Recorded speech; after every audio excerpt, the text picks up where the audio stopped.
মা, ও মা, তাড়াতাড়ি ব্রেকফাস্টটা দাও। লীনা দেবী রান্নাঘর থেকে বের হয়ে বললেন, কিরে, তোর না শরীর খারাপ? মা, আজকে তো ভালো আছি। তাড়াতাড়ি ব্রেকফাস্ট দাও, আমি খেয়ে বের হব, জরুরি কাজ আছে। আজ আবার কিসের জরুরি কাজ? আজ কোথাও যাওয়া হবে না কেন? আজ আবার কি স্পেশাল দিন? আজ তোর জন্মদিন, ভুলে গেছিস? কত কষ্ট করে সকাল সকাল পায়েস রান্না করলাম, বুড়ো হতে চললাম মা, এখন আবার জন্মদিন কিসের? ওই সমস্ত ইয়াং কালেই ভালো লাগে। মায়ের চোখে ছেলে মেয়েরা সবসময় ছোটেই থাকে, ওরকম বলতে নেই রায়ান, কিন্তু আজকে আমার বাড়িতে থাকা মোটেও যাবে না, প্রচণ্ড কাজের চাপ। কালকে আমি হসপিটাল যেতে পারিনি, আজকে যেতেই হবে। বোমা কোথায়? উঠেনি এখনও? সকাল সকাল উঠে পড়ে তো? না, এখনও শুয়ে আছে। আমি আজকে সকাল সকাল উঠে পড়েছি, আমার ওয়ার্কআউট শেষ করে এখন ব্রেকফাস্ট সেরে আমি বেরিয়ে যাব। মা, আমি যতক্ষণ ঘুমাচ্ছে ঘুমাক, নিজে থেকে উঠে যাবে। আমি ভেবেছিলাম আজকে তোকে নিয়ে একটু মন্দিরে যাব। আমার প্ল্যানটা কিভাবে বেচতে দিলে? মা, তুমি গিয়ে পূজা দিয়ে দিও, সমস্যা নেই, আমি না গেলেও কোনো ব্যাপার নয়। ও বাড়িতে প্রতিটা মানুষেরই জন্মদিন, বিবাহবার্ষিকী খুব বড়সড় করে মানানো হয়। একমাত্র তুই আছিস যে যার জন্মদিন সেলিব্রেট করা তো দূর ভাবনাও মাথায় আনা যায় না। রায়ান ব্রেডে কামড় দিয়ে, মা, এসব নিয়ে আমার কোনো মাথা ব্যথা নেই। জন্মদিন নিয়ে কোনো স্পেশাল কিছু কোনো কালে প্ল্যান করি না আমি, সেটা আজ নতুন কে? রায়ান আর দেরি করে না, তাড়াতাড়ি ব্রেকফাস্ট সেরে বেরিয়ে পড়ে হাসপাতালের উদ্দেশ্যে। ভেলে গড়ায় ঘড়ির কাঁটা যখন 10টা গড়ে, তখন নিশির ঘুম ভাঙে। চোখ খুলে তাকাতেই নজরে আসে বিছানায় থাকা রুহি আর নিশি ছাড়া বিছানার এক জায়গায় ফাঁকা। ঘড়ির কাঁটায় তাকাতেই সকাল 10টা বেজে গেছে। তড়িঘড়ি করে বিছানা থেকে উঠতে মনে মনে ভাবে মানুষটা কোথায় গেল। নিজেরা ভাবনা মনেতে চেপে রেখে তাড়াতাড়ি করে স্নানে যায়। স্নান সেরে নিচে আসতে নজরে পড়ে বাড়ির সব বউরাই ড্রয়িং রুমে। নিশিকে তাড়াতাড়ি করে নামতে নীলা দেবী বলেন, এত তাড়াহুড়ার কিছু নেই বোমা, ধীরে সুস্থে নামো। মা, আজকে না আমার চোখটা লেগে গিয়েছিল। সমস্যা নেই, এক আধ দিন হতেই পারে। নিশি ইতস্ত বোধ করে জিজ্ঞেস করে, আপনার ছেলে? নিশিকে পুরো কথাটা বলতে না দিয়েই লীনা দেবী বলেন, রায়ান তো হসপিটালে চলে গিয়েছে, আজ খুব জরুরি কাজ আছে কিনা সকাল সকাল চলে গেছে। এই স্পেশাল দিনেও ওকে কাজে যেতে হবে। ভাবা যায় ছেলেটা আমার একদম মনের মতন নয়। নিশি জিজ্ঞেস করে, কেন মা, আজকে কি? সন্ধ্যা দেবী বলেন, সে কি গো বৌমা, তুমি জানো না আজ তো আমার বড় নাতির জন্মদিন, 14ই ফেব্রুয়ারি যে? নিশি মনে মনে ভাবে, সে কি মানুষটার আজকে জন্মদিন? নিশি নিজেই জানে না এমন একটা ব্যাপার, অবশ্যই না জানারই কথা। যেরকমভাবে মানুষটা তার খবর রাখেনি, নিশি তো তার এক কণাও রাখে কিনা সন্দেহ। আমি তো জানতাম না ঠাম্মি, উনি তো আমাকে কিছু বলেননি। তাতে তোমার দোষ নেই, বড় নাতি নিজের জন্মদিনটা নিয়ে সেরকম কিছু প্ল্যান করে না। যত প্ল্যান আমরাই করি, তাও সবটা বেচতে দেয় না এসে। কথাবার্তার মাঝে রুহিও উঠে পড়ে। নিশি উপরে গিয়ে রুহিকে ফ্রেশ করিয়ে একেবারে নিচে নিয়ে আসে। রুহি আপাতত খেয়ে দিয়ে খেলতে বিজে। শিরুকে নিশি ভয় পায় বলে রায়ান শিরুকে বান্টির ঘরে রেখে গেছে। লীনা দেবী গিয়ে সময় মতো খাবার নিয়ে আসে। এদিকে নিশিও ব্যস্ত হয়ে পড়ে, সবার সাথে গল্প করতে করতে রান্নাবান্নাটা ও সেরে ফেলে। রান্নাঘরে খেতে দুতে সময় গড়িয়ে যায়, বেলা বাজে 3টের। ঘরে আসে রুহিকে নিয়ে। রুহির মন খারাপ, পাপাকে আজ দেখেনি ঘুম থেকে উঠে। নিশি ঘরের দরজা লক করে রুহিকে নিয়ে বিছানায় বসে। কি হয়েছে রুহি সোনা? আজ ঘুম থেকে উঠে থেকে দেখি মুখবার। রুহি নিশির গলা জড়িয়ে ধরে বলে, ছিনেরা পাপা যাব। নিশি রুহির মাথায় হাত বুলিয়ে বলে, পাপা তো হাসপাতালে, সেখানে কি করে যাবে? আমরা বরঞ্চ পাপাকে কল করি। রুহির মনটা ছনমনে হয়ে যায়। নিশি ফোন লাগায়, বেশ কয়েকবার রিং হতে অপর পাশের মানুষটি কল ধরে। হ্যালো পাপা, রুহি পাখি, কি হয়েছে? আমার মায়ের কি মন খারাপ? পাপা দাবু, পাপা তো হাসপাতালে শোনা, এখানে ছোট বাবুদের আসতে নেই। আচ্ছা, খেয়েছো পাখি? গুড। আচ্ছা, এখন ঘুমিয়ে যাও, দেখবে ঘুম থেকে উঠতেই আমি এসে গেছি। রুহির এতক্ষণে ভালো লাগে পাপার সাথে কথা বলে। পাপা বলাতেই নিজেও শুয়ে পড়ে ভালিশে। পাপার বাধ্যগত সন্তান কিনা। নিশি ফোনটা নেই। হ্যালো, বলুন মিসেস দাশগুপ্ত, খেয়েছেন? সবে শেষ করলাম খাবার। দুজনেই চুপ। রায়ান নীরবতা ভেঙে বলে, আপনার খাওয়া হয়েছে? নিশির ছোট উত্তর, আচ্ছা, তবে শুয়ে একটু রেস্ট নিন। শুনুন। রায়ান ফোন কাটতে গিয়েও কাটে না, কানে ধরে থাকে। বলছে কি রুহির পাপা, রুহি আপনাকে মিস করছে। রায়ান মৃদু হেসে বলে, ও আচ্ছা। তারপর নিশি ফাঁকা ডোক গিলে বলে, আজ কি সন্ধ্যার মধ্যে ফিরতে পারবেন? রায়ান বলেন, কেন? না মানে একটু বাইরে যেতাম আর কি। আসতে পারবেন? রায়ান ভেবে বলে, রেডি হয়ে থাকবেন, 6টার মধ্যে ঢুকে যাব বাড়ি। আচ্ছা ডাক্তারবাবু, ওয়েট করবো আমরা, বলে কল কেটে দেয়। সন্ধে বাজে 6:30। রায়ান বাড়িতে ঢোকে। কি লাইট বন্ধ কেন সব? মা, ঠাম্মি, কাকিমণি কেউ নেই। রায়ান ফোনের ফ্ল্যাশ জ্বালিয়ে বোর্ডের দিকে এগোতেই দুম করে একটা আওয়াজ হয়, সাথে সাথে লাইট জ্বলে ওঠে। শুভ জন্মদিন বলে সব হই হই করে ওঠে। রায়ান অবাক হয় খুব। বাড়ির প্রতিটি মানুষই উপস্থিত। নিলয় আর রিম্পাও এসেছে, সাথে রায়ান এর বন্ধু মহলও উপস্থিত ফ্যামিলি নিয়ে। এসব কি? তোমরা সব কি শুরু করলে? দাদুভাই, এটা কিন্তু তোমার বইয়ের প্ল্যান। এত বছর নিজের জন্মদিনটাকে এড়িয়ে গেছো, আজকে কিন্তু নতুন বউ সারপ্রাইজটা দিল। ভালো হয়েছে না? রায়ান খোঁজে নিশিকে। রুহি রেড ফ্রক পরে ছুটে আসে, পাপা শুভ জন্মদিন। সবাই হেসে ফেলে। রায়ানও মেয়েকে কোলে তুলে কটা চুমু খেয়ে বলে, কে শিখিয়েছে পাখি? রুহি বলে, ছিনেরা। রুহির আঙ্গুল কাত্ত করা দেখে রায়ান ওর চোখ যায় রেড রঙের শাড়ি পরিহিত রমণীটির দিকে। রায়ানের নজর যেন আটকে যায়। অর্ণব খেয়াল করে দেখে, মিটি মিটি হেসে বলে, বন্ধু, বউ রাতে তোমার কাছেই থাকবে, এত তাকিয়েও না, নজর লেগে যাবে। রায়ানের দৃষ্টি সরে। সকলের বলায় কেক কেটে সেলিব্রেশন হয়। দাশগুপ্ত বাড়িতে এই সময়টুকু সবাই এনজয় করে। রায়ানও বন্ধুদের সাথে খেতে বসে। খাওয়া দাওয়ার পর্ব শেষ হলেই কিছু সময় আড্ডা দিয়ে সব বন্ধু বিদায় নেয়। রায়ানও নিজের ঘরে এসে ফ্রেশ হয়ে নেয়।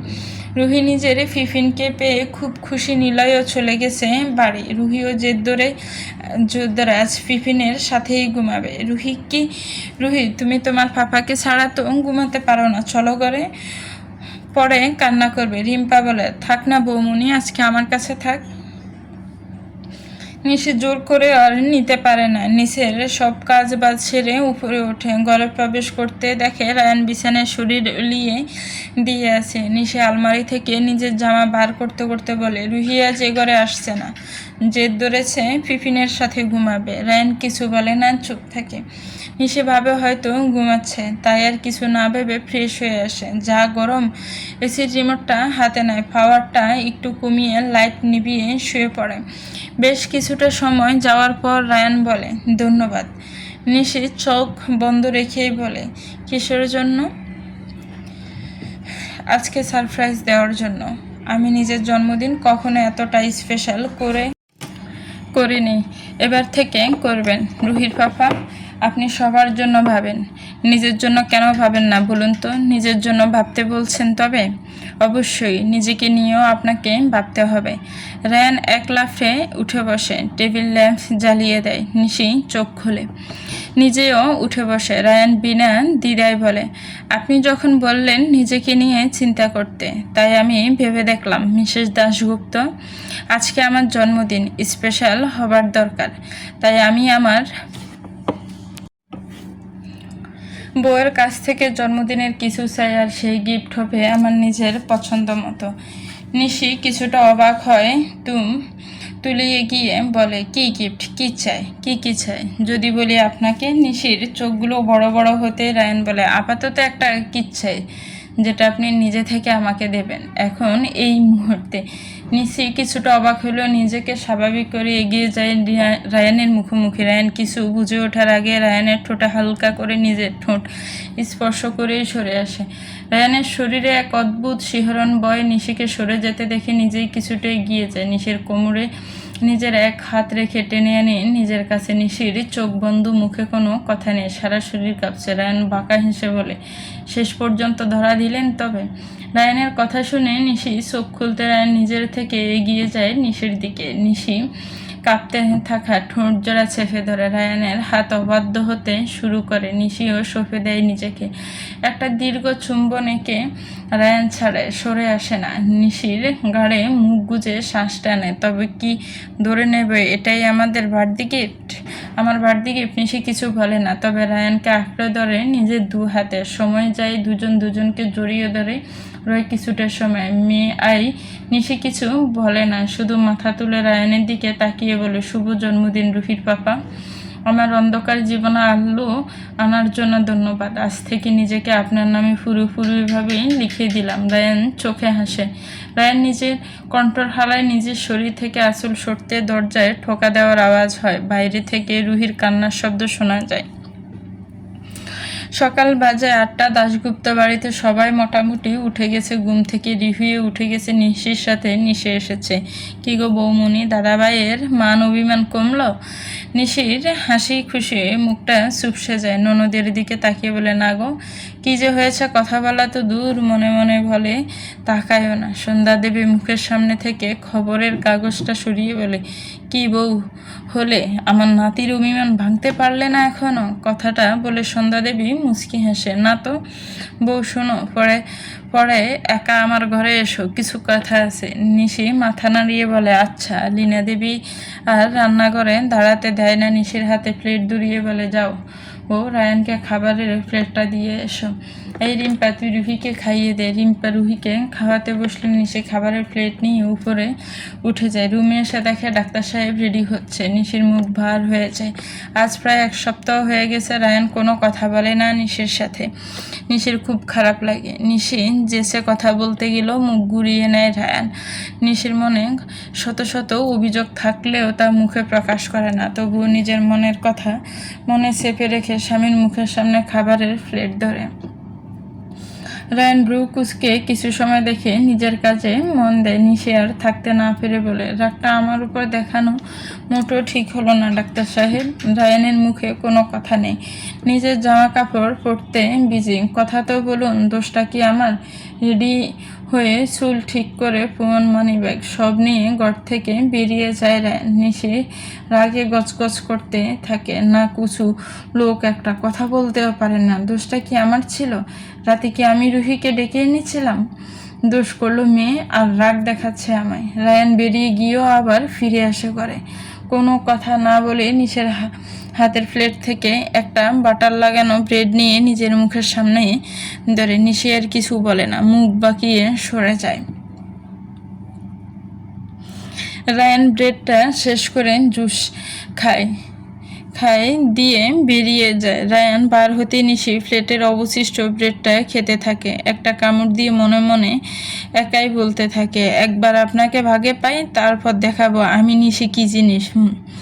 সকাল গড়িয়ে দুপুর, দুপুর গড়িয়ে বিকেল। সবাই বিয়ে বাড়ি যাওয়ার তৈয়ারা করছে। মধুসূদন বাবুর ছোটবেলার বন্ধুর নাত নির্বিয়ে, যদিও নিমন্ত্রণ সকাল থেকেই থাকলেও সবাই যাচ্ছে এখন। নিশি ও রুহির জামা বার করে নিজের শাড়ি বার করতে ব্যস্ত। এমন সময় ছোট কাকি শাশুড়ি মা ঘরে আসে। তাড়াহুড়োয় বলে যায়, সন্ধ্যা দেবী নিশিকে ডাকছে। নিশি ছোটে ভুলেই গেছিল যে সন্ধ্যা দেবী ওকে ডেকেছিল। ঘরে আসবো ঠাম্মা? হ্যাঁ নাতবো মা, আসো। এত পারমিশন নেওয়ার কিছু নেই, নিজের ঘরে মনে করেই আসো। নিশি ঢুকে ঘরেতে। নিশি একবার দেখে নেয়, না, মধুসূদন বাবু নেই ঘরে। আরে ভয় নেই, তোমার দাদা শ্বশুর নেই এ ঘরে, তুমি বসো, কিছু কথা বলি। কি করছিলে ঘরেতে? ওই যে সবাই বিয়ে বাড়ি যাবে, তার জন্যই কি শাড়ি পরবো বার করে রাখলাম। সন্ধ্যা দেবী চোখ মুখ কুচকে বলে, তা মেয়ে, তুমি কি জানো তোমার স্বামী কিন্তু বিয়ে বাড়িতে যাবে না? তাহলে তুমি কেন রেডি হচ্ছ? না মানে, এই সুযোগ জামাইকে হাত করার এত সহজে ছেড়ে দিয়ে না। আমি বুঝি, শুধু তো আমার চুল এমনি এমনি পাকেনি, বয়সেই পেকেছে। রুহি আমাদের সাথেই বিয়ে বাড়িতে যাবে, তুমি বাড়িতেই থেকে যাও। নাতি যখন আসবে তখন তাকে বশ করার প্ল্যান খোঁজ করো। নিশি লজ্জা পায়। আরে লজ্জা পাওয়ার কিছু নেই, তোমার এই সময়টা আমিও পার করেই এসেছি মেয়ে।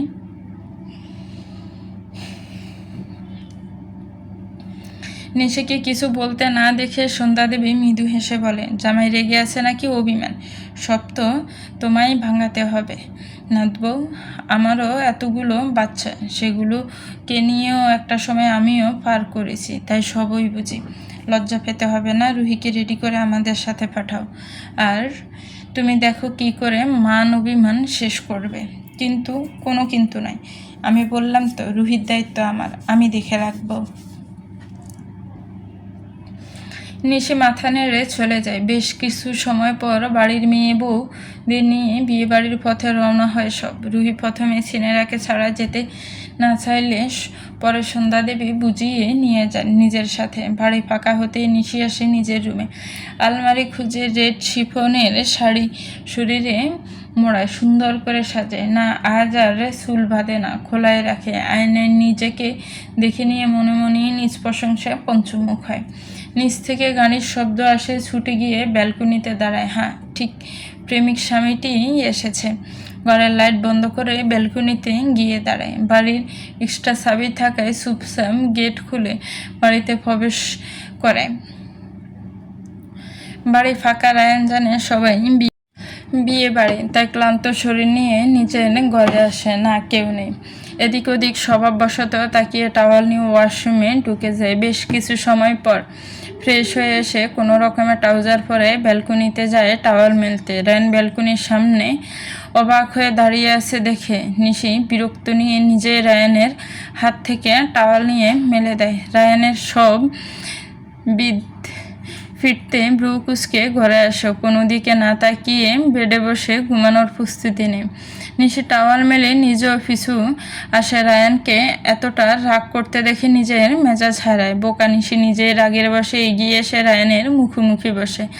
রায়ানকে কিছু বলতে না দিয়ে নিজেই নিজের ঠোঁটে চেপে ধরে। রায়ান অবাক হয়ে তাকায়, নিশি ছাড়ে না। তবে রায়ানের এত অবহেলা দেখে সরে আসে, নিজের ঠোঁট মুছে কেঁদে দেয়। দোষটা কি আমার ছিল? সেদিন থেকে এত কেন অবহেলা? আমি কি পুরনো হয়ে গেছি রুহির পাপা? কই, মেয়েকে তো ভালোবাসা হয়, তবে আমায় কেন এত অবহেলা? দোষ কি আমার? আপনি কি আমায় চান না? তবে বলুন আমি আর কিছু বলার সুযোগ দেয় না রায়ান। নিশি কোমর চেপে ধরে এগিয়ে আনে নিজের দিকে। ভালো করে দেখে নিয়ে নিজেও ঠোঁট চেপে ধরে। প্রথমে কামড়ালেও পরে আদর করে হালকা চুমু এঁকে দেয়। নিশি নিজেকে ছাড়াতে চাইলে রায়ান বলে, আজ ধৈর্যের অবসান ঘটালাম। এই অনর্থর পিছনে রুহির সিনেরা দায়ী। আজ আর কেউ বাধা দেওয়ার নেই। না, রায়ান আজ থামবে। অনেক কষ্টে সেদিন পিছু হাঁটলো, আজ আর সাধ্য নেই। বহু প্রতীক্ষার পর আজ এক হলো। বেশ কিছুটা সময় পর যেন জ্বর থামে। নিশি কেঁদে কেটে আলা। শরীরে জোর না থাকলেও চোখগুলো আবার চিকচিক করে ওঠে। রায়ান তাকায়। নিশির চোখের পাতায় চুমু খেয়ে বলে, আজ থেকে নিজেকে পুরোপুরিভাবে সঁপে দিলাম মিসেস দাশগুপ্ত। পারবেন তো আমার ভার বহন করতে? নিশি বন্ধ চোখের পাতা খোলে, কাঁপা কাঁপা স্বরে বলে, রুহির পাপা, এই এত সুখ আমার সইবে তো কপালে? রায়ান নিশির কপালে ঠোঁট চেপে শব্দ করে চুমু খেয়ে বলে, আগেও বলেছি, এখনও বলছি, আপনার সুখের যত কারণ দরকার হয় সব কারণ আমি এনে দেব, তবুও আপনার কপালে সুখ আমি এক মুহূর্তের জন্য উঠতে দেব না। আপনি এত ভালো কেন? রায়ান হাসে, মৃদু হেসে বলে, সুন্দর মুহূর্ত উপহার দেওয়ার জন্য অনেক অনেক ধন্যবাদ মিসেস দাশগুপ্ত। সত্যি আমি আপনার উপর রেগেছিলাম না, আমি জাস্ট আপনাকে পরখ করে দেখছিলাম আমার অবহেলা আপনাকে কতটা পড়ায়। বিশ্বাস করুন, আপনাকে অবহেলা করে আমি খুব সুখী ছিলাম না, কিন্তু সুখী ছিলাম তা কিন্তু নয়। এই লাস্ট আর এই ফার্স্ট। ডাক্তারবাবু, আর কখনো আমাকে পরখ করতে অবহেলা করবেন না প্লিজ, আমি নিতে পারবো না। রায়ান নিশিকে চুমু দিয়ে বলে, প্রমিস, কথা দিলাম আর কখনোই অবহেলা করবো না। এবার থেকে আগলে রাখবো, যত্নে রাখবো, যেমনটা একটা রাজা নিজের রানীকে রাখে। মধ্যরাত দাশগুপ্ত বাড়ির সবাই বিয়ে বাড়ি খেয়ে ফিরে আসে। রুহি এখনও জেগে। মনে কত প্রশ্ন, মা কেন আসেনি, পাপা কেন এলো না, তাহলে আমাকে কেন একা পাঠালে? কত কত প্রশ্ন। সন্ধ্যা দেবী হাঁপিয়ে গেছে প্রায়। নাতি আর নাতবউকে একটু পার্সোনাল সময় গিফট দিতে গিয়ে নিজেই নাচে হাল অবস্থায়। কী আর করার, সব শেষে বিয়ে বাড়ি ভালোভাবে মিটলে তারা বাড়ি তে ফিরে আসে। রুহি আর কোনো দিকে না তাকিয়ে নিজেদের ঘরের দিকে ঘরের দরজা দাগাতেই গুম গুম চোখে রায়ান এগিয়ে এসে দরজা খোলে। দরজার সামনে মেয়েকে দাঁড়িয়ে থাকতে দেখে মৃদু হেসে বলে, আমার মাটা বিয়ে খেয়ে চলে এলো। রুহির বাবার সাথেও কোনো কথা না বলে ছুটে গিয়ে বিছানায় এক লাফ। নিশিকে ঘুমাতে দেখে হালকা নাড়িয়ে ডেকে বলে, সিনেরা তুমি মিথ্যে কথা বলে বলেছ। রায়ান এগিয়ে এসে বলে, রুহি তোমার সিনেরা ঘুমাচ্ছে, ডেকো না এখন। কে শুনে কার কথা? রুহি ডেকেই চলে। নিশি কোনো রকমের চোখ তুলে চাইতেই রুহি ঝাঁপিয়ে পড়ে সিনেরার বুকে। কেঁদে কেটে অস্থির মেয়ে। নিশি কিছু বলার আগেই রুহি হাজার খানেক প্রশ্ন করে বসে। রায়ান গিয়ে সে মেয়ের মাথায় হাত বুলিয়ে বলে, মায়ের শরীর খারাপ মাম্মা, তাই মা বিয়ে বাড়িতে যেতে পারেনি, তাই পাপাও যেতে পারেনি। মায়ের সেবা করছিল, আমি না দেখলে রুহি সিনেরা যে অসুস্থ হয়ে পড়বে, তুমি কি তা চাও? রুহির কান্না থামে। নিশির গালে মুখে চুমু খেয়ে বলে, আমি আদুল বলেছি এবার ঠিক হবে। নিশি হাসে, চলো রুহি, ফ্রেশ হবে তুমি। রায়ান কোলে নিয়ে এগোতে রুহি বলে,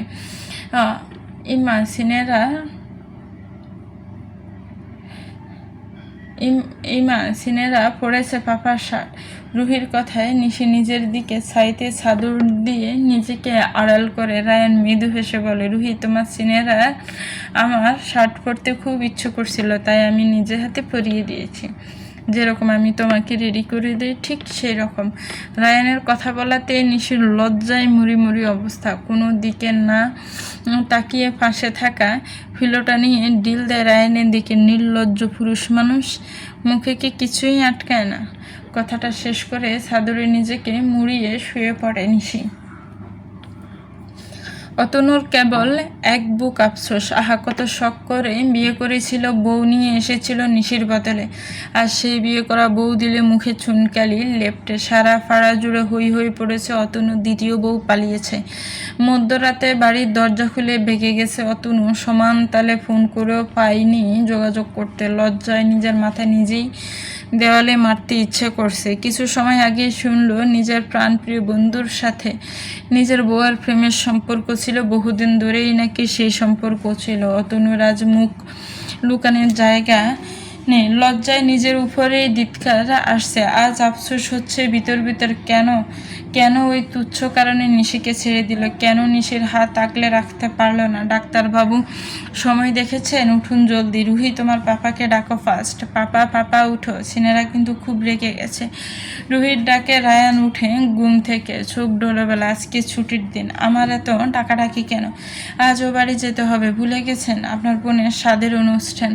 সেটা তো মেয়েদের অনুষ্ঠান, আমি ছেলে মানুষ, আমার কি কাজ সেখানে? নিশির রেগে এগিয়ে এসে কোমরে হাত দিয়ে গোজো বলে, থাক, তবে যেতে হবে না, আমি আর রুহি চললাম, আপনি থাকুন, সারাদিন ঘুমিয়ে কাটান। রুহি তোমার আর আমার ব্রাশ নিয়ে এসো বাথরুম থেকে। রায়ানের ব্রুজোড়া কুচকে যায়। কেন ব্রাশ নেবে কেন?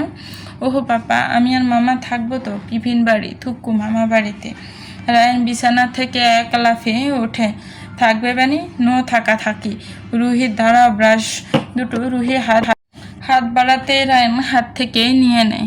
কোনো থাকাথাকি হচ্ছে না, আমার সাথে যাবে, আমার সাথে এই বাড়ি আসবে। ওহ, খুব শখ বছর সংসার ছেড়ে বাপের বাড়ি গিয়ে বসে থাকার। কথা শেষ করে রায়ান টাওয়াল নিয়ে ওয়াশরুমে ঢোকে। রায়ান যেতেই নিশি আর রুহি উচ্চ স্বরে হেসে ওঠে, মাম্মা তুমি বেস্ট, পাপাকে রাজি করাতে। নিশি রুহিকে জড়িয়ে ধরে বলে, রুহির মাম্মা সবসময় বেস্ট। নিশির বাবা মেয়ে জামাইকে নিজের বাড়ি আসতে না দেখে মনে মনে খুব অনুতপ্ত হয়েছিলেন। নিজের মনের গিল্টি ফিল থেকে একসময় দাশগুপ্ত বাড়িতে রওনা দেন। রায়ানকে বলে নিজের মেয়ের কাছে পূর্বে করা ব্যবহারের জন্য ক্ষমা চান। নিশির সেদিন সে কি কান্না, বাবাকে আর ফিরিয়ে দিতে পারেনি। সেই রাতে বাবার সাথে রুহি ও রায়ানকে নিয়ে যায় নিজের বাপের বাড়ি। দুদিন থেকে ফিরে আসে নিজ সংসারে। এখন আর কোনো ঝামেলা নেই। মন করলেই বাপের বাড়ি আসতে পারে, কিন্তু রাতে থাকা হয় না, রায়ান থাকতে দেয় না। তাছাড়া রুহিও পড়াশোনা শুরু হয়েছে, আর তার সাথে গানের রেয়াজ। ছোট থেকে বাচ্চার পছন্দ মতো শেখানো ভালো। আর রুহির শখ গানের। ছোট থেকে গানের গলাটা বেশ লাগে। রুহির পছন্দ মেনে গান শেখানো শুরু করে রায়ান। বেশ সময় নিয়ে বাইরে আসতে নজর কাড়ে নিশির মুখটা। আগের থেকে শুকিয়ে গেছে অনেকটা। রুহিকে ঘরে না দেখে রায়ন চুপি চুপি এগিয়ে এসে পিছন থেকে নিশিকে জড়িয়ে ধরে। নিশির এত বছরে অভ্যেস হয়ে গেছে, তাই আর কোনো কাঁপাকাঁপি করেনি। চুপ করে নিজের ঠোঁটে লিপস্টিক দিতে ভিজে। কি ব্যাপার ম্যাডাম, আজ বাপের বাড়ি যাবেন বলে তো দেখি খুব তারা। নিশি কোমর থেকে রায়ানের হাত সরিয়ে বলেছিলাম ওই বাড়ি ওয়াচটা লাগাবেন না, বলে সরুন, আমার কেমন কেমন লাগছে। রায়ন হতভম্ব হয়ে তাকিয়ে রয়। নিশি রসে সবে পাত্তা নেই, নিজের শাড়ি ঠিক করে বেরিয়ে পড়ে ঘর থেকে। যেতে যেতে বলে, রেডি হয়ে নিচে আসুন, বাড়ির সবাই বেরিয়ে গেছে, আমরাই বাকি আছি। রায়ানকে আর বাবার সময় না দিয়ে নিশি বেরিয়ে যায় ঘর থেকে। সেনবাড়ি আজ সেজে উঠেছে, বাড়িতে নতুন মানুষ আসবে বলে কথা, চারিদিকে আনন্দে ভরে আছে। সেই সাথে নিশির আগমন প্রমীলা দেবী ও মণিমা একমাত্র মেয়ে জামাইকে খাতিরদারি করতে বিজে। নিশি এবারই এসে নিজের ননদের সাথে আলাপ সেরে নেয়, হাসি মজা করলো। নিশি অসুস্থ, কিন্তু কারো বোঝার উপায় নেই। সবার সাথে দেখা করে নিজের ঘরে আসে, মাথাটা কেমন ঘুরছে, শরীর কাঁপছে, তাই কাউকে কিছু না বলে নিজের ঘরে এসে শুয়ে থাকে কিছু সময়। মণিমা আসে শরবতের গ্লাস নিয়ে নিশিকে শুয়ে থাকতে বলে, কিরে সারা, বাড়ি ভর্তি মানুষজন আর তুই এখানে শুয়ে আছিস, শরীর খারাপ? সেরকম কিছু না মণিমা, ভালো লাগছে না, তাই প্রচণ্ড মানুষের ভিড়, তাই নিরিবিলিতে এলাম। রুহিকে দেখলে তুমি? হ্যাঁ, নিচে আছে তোর মায়ের কাছে। নে ওর শরবতটা খেয়ে নে, রেখে দাও, এখন ভালো লাগছে না, একটু পর খাবো। এসে থেকেই কিছুই খাসনি শুনলাম, বাড়িতেও নাকি কিছু খেয়ে আসিসনি। ও, শরবতটা খেয়ে নে, আমি চলে যাচ্ছি, তারপর রেস্ট কর। মণিমা জোর করে ওঠাতে নিচে উঠে শরবত একটা চুমুক দিয়ে ঘাটা ফাঁকিয়ে উঠে ছুটে গিয়ে হর ভূমি করে। পেটে কিছু থাকায় জল ছাড়া কিছুই বার হয় না। মণিমার সন্দেহের নজরে চাইতে নিশি থতমত খেয়ে যায়। কি হলো, ওভাবে তাকাও কেন? তোর হয়েছে কি বলতো? এভাবে বমি করলি, শরীর কি বেশি খারাপ? না, তেমন কিছু না, তবে নিশি না লুকিয়ে বলে, মণিমা আমার মনে হয় আমি প্রেগনেন্ট। মণিমা আনন্দে আত্মহারা হয়ে বলে, সবাই জানে? নিশি মুখ কালো করে বলে, না, কেউ জানে না। মণিমা নিশির পাশে বসে জিজ্ঞেস করে, জামাইকে বলেছিস?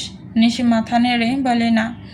সে কি রে মেয়ে, এটা কি ধরনের ব্যবহার? যার সন্তান তোর গর্বে, সে তা গর্বেকে জানাসনি, এটা কিন্তু ঠিক করিসনি নিশি, তোর বলে দেওয়া উচিত। নিশি মণিমার হাতে হাত রেখে বলে, মণিমা আমার খুব ভয় করছে, জানি না এই ভয় তো অন্যরকম, আমার মনে হচ্ছে না, মানে রুহি তো আগেই আছে, বাচ্চা কাচ্চার কি দরকার? উনি যদি কিছু বলেন, এসব ব্যাপারে ভয় করছে, বিশ্বাস করে আমি ইচ্ছে করে কিছু করিনি, আমি এসবের জন্য প্রস্তুত ছিলাম না। কি থেকে কি হয়ে গেল? চুপ করে, এগুলো হুট করে হয়, কোনো প্ল্যানিং করে আসে না। আর তাছাড়া তোর রায়ানকে জানানো উচিত, এটা তুই ঠিক করিসনি। তুই যেমনটা ভাবছিস সেমনটা নাও হতে পারে, রায়ান ছেলেটা ওরকম নয়। কিন্তু মণিমা আমার ভেতরে ভয়ের বাসা বেঁধেছে, যদি রুহি মনে করে আমি আর ওকে ভালোবাসবো না, বা যদি আমার বাচ্চা আসায় রুহির প্রতি আমার ভালোবাসা কমে যায়, আমি নিজেকে ক্ষমা করতে পারবো না। যদি ও বাড়ির কেউ আমার উপর আঙ্গুল তুলে কিছু বলে, আমি কি করে সহ্য করব? মণিমা, আমি যে আমার নিজের জীবনের থেকেও বেশি ভালোবেসে ফেলেছি মেয়েটাকে। রুহি যে আমাকে ছাড়া কিছুই বুঝে না, আমি কি করে ফেস করব ডাক্তারবাবুকে? তুই কবে জানতে পেরেছিস সে ব্যাপারটা? মণিমা, প্রায় 2 মাস হতে যায়, এতদিন তেমন কোনো সমস্যা হয়নি, তবে 2 দিন ধরে খালি দুর্বল লাগে, শরীর না চললেও কাউকে বুঝতে দেই না, কিন্তু আজ বেশি খারাপ করছে। নিশি ভয়ে বলে, আচ্ছা মণিমা, ডাক্তারবাবু আমি ছেড়ে দেবে না তো? উনি আমায় এই সবের জন্য দোষী করবেন না তো? আমাদের সম্পর্কটা কাছের মতন ভেঙে যাবে না তো? বাড়ির মানুষগুলোকে যে খুব ভালোবেসে ফেলেছি এই 3 বছরে, ডাক্তারবাবুকে ছাড়া নিজেকে ভাবতেই পারি না। যেই সময় আমার একা একা লাগতো, সেই সময় রুহি আমার সাথে ছিল। মা ডাক শুনেছি, রুহির মুখে কি করব, আমি কি করব ভেবে ভেবে আমি পাগল হয়ে যাচ্ছি। এত ভাবিস না, সব ঠিক হয়ে যাবে নিশু। কথা বলে শেষ করতেও পারিনি, প্রমীলা দেবী আসেন ঘরে, হাতে 1 প্লেট মিষ্টি, সবগুলোই নিশির পছন্দের। ঘরে ঢুকতেই বলে, এই মেয়ে, এসেই এই ঘরে এসে বসে আছিস, আর আমি তোকে সমানে খুঁজেই চলেছি। নে, এইগুলো খেয়ে নে, সবটা তোর পছন্দের মিষ্টি। নিশি হাসার চেষ্টা করে কোনো রকমে। মিষ্টিগুলো পছন্দের হলে একটাও খাওয়ার মন নেই, দেখলেই কেমন যেন গাটা পাকিয়ে আসছে। মা, নিয়ে যাও, আমি কিছু খাবো না। শোনো, মেয়ের কথা খাবি না কেন? রায়ান যে বললো আপনার মেয়ে কিছুই দাঁতে কাটেনি। বাবার বাড়ি আসার আনন্দে নিশি আর কথা বাড়ায় না, মিষ্টির প্লেটটা হাতে নিয়ে বলে, তোমরা নিচে যাও, আমি খেয়ে আসছি। প্রমীলা দেবী আর মণিমা কিছু না বলে চলে যায়। বাড়ি শুদ্ধ আত্মীয় স্বজন, এভাবে উপরের ঘরে থাকাটা মানায় না। নিশি বেশ কিছু সময় পর রেস্ট নেয়, তবে মিষ্টি আর গলা দিয়ে নামে না। চোখ মুখে জল দিয়ে সাতের অনুষ্ঠানের সময় নিচে নেমে আসে।